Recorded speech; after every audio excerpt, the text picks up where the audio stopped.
As Allah subhanahu wa ta'ala mentions in the Quran, Ya Akhwan, وَلَا تَقْرَبُوا زِنَا إِنَّهُ كَانَ فَاحِشَةً وَسَاءَ سَبِيلًا. And do not come close to fornication. Do not even approach fornication. For indeed it is an evil way, an evil path, and illicit sin and transgression against Allah subhanahu wa ta'ala. The scholars have explained the meaning of this ayah, Ya Akhwan, وَلَا تَقْرَبُوا زِنَا. Do not come close to fornication. Whatever leads to the haram, Ikhwan, whatever aids in doing that which is impermissible, is impermissible itself. So some of us may imagine, Ikhwan, I'm only talking to the sister upon the telephone. I'm only having lunch with the sister. I'm only having these emails back and forth between us without any mahram, without any wali or anyone present. I'm not actually doing anything. The scholars of Islam, Ikhwan, have explained in the authentic narration of the Prophet Muhammad sallallahu alayhi wa sallam, collected by Bukhari and Muslim, upon the authority of the noble companion Abu Hurairah, where the Prophet Muhammad says sallallahu alayhi wa sallam, إِنَّ اللَّهَ كَتَبَ الزِّنَا أَوْ حَدَّهُ عَلَى ابْنِ آدَمَ مِنَ الزِّنَا. That Allah subhanahu wa ta'ala has written for the sons of Adam their portion of fornication. فَالْعَيْنُ زِنَاهَا النَّظَرُ. The eye commits fornication, and the fornication of the eye is another, is the looking. So do not say that you are not committing fornication when you are looking at that which is impermissible to be looked at. The Prophet described it as zina, as we will discuss the lesser zina, the lesser fornication, bi'idhnillahi ta'ala, at the end of the narration. وَالْأُذُنْ زِنَاهَا اسْتِمَاعٌ. And the ear commits fornication, and the fornication of the ear is the listening.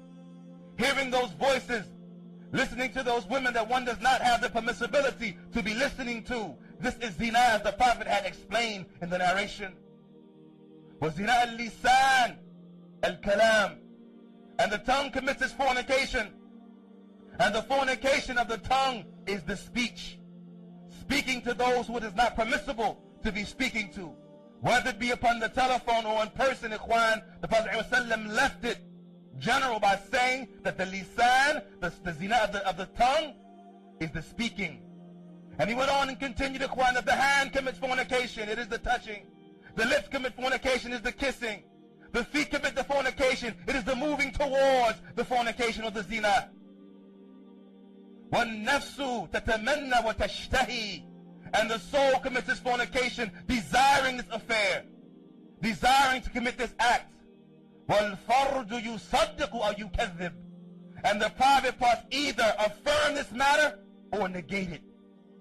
So the scholars have explained in this narration, Ikhwan, from them Ibn Hajar and from them Imam al-Nawawi and their books of the explanations of the Hadith, that all of these affairs, of these acts, Ikhwan, are that which leads to fornication. The looking, the listening, the talking, the touching, all of it leads to the greater fornication, Ikhwan. All of it leads to the greater fornication. And let us understand that it was not for these acts of looking and listening, then who would commit the greatest act or the greater act of a zina? So no one should make these matters a small affair.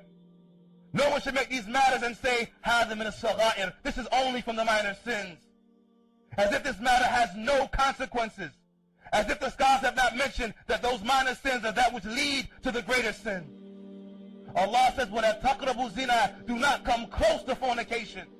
So therefore anything that will lead towards it, Ikhwan, is also haram, impermissible. Therefore, as Ibn Qayyim had mentioned, Ikhwan, there is no question that the small spark makes the great fire. Every great fire starts, Ikhwan, with a small spark. So therefore the eyes, that when they see these affairs, it calls the one towards this great fire. It is the spark, Ikhwan, that moves one towards the greater sin. Our Prophet Muhammad sallallahu alayhi wa sallam mentioned, Ikhwan, وَالزَّانِ حِينَ يَزْنِي مَا هُوَ مُؤْمِنٌ وَالشَّارِبْ حِينَ يَشْرِبَ الْخَمَرَ فَمَا هُوَ مُؤْمِنٌ وَالسَّارِقْ حِينَ يَسْرِقْ مَا هُوَ مُؤْمِنٌ فَإِذَا زَالَ عَنْهُ رَجَعَ إِلَيْهِ الْإِيمَانِ. Our Prophet Muhammad explained, Ikhwan, the evils of these sins and transgression against Allah subhanahu wa ta'ala. As we discussed in more than one khutbah, that many of the people, ikhwan, they fear the sin itself. But as Ibn Qayyim said, one of the Salaf said, I fear kufr. I fear falling into disbelief. Prophet Muhammad said, ikhwan, that the one who fornicates while he is fornicating, he is not a believer. And the one who drinks intoxicants while he is drinking intoxicants, he is not a believer. And the one who steals while he is stealing, he is not a believer. But when he leaves off these matters, his iman returns back to him. The scholars have explained, ikhwan, the meaning of this narration. That there is no doubt, ikhwan, that iman rises. It increases and decreases. It increases with obedience to Allah subhanahu wa ta'ala and decreases with disobedience to Allah. So when the individual does these acts of sin and transgression, he does an act of disbelief. He does an act of disbelief against Allah subhanahu wa ta'ala. He does an act that is displeasing to Allah. And as long as he is doing that act, it is not an act of a believer, and therefore the name of iman is removed from him for that instance. And if he continues in that act, ikhwan, mustamirun alayhi, if he continues in this act, ikhwan, as the scholars have mentioned, we fear for him kufr.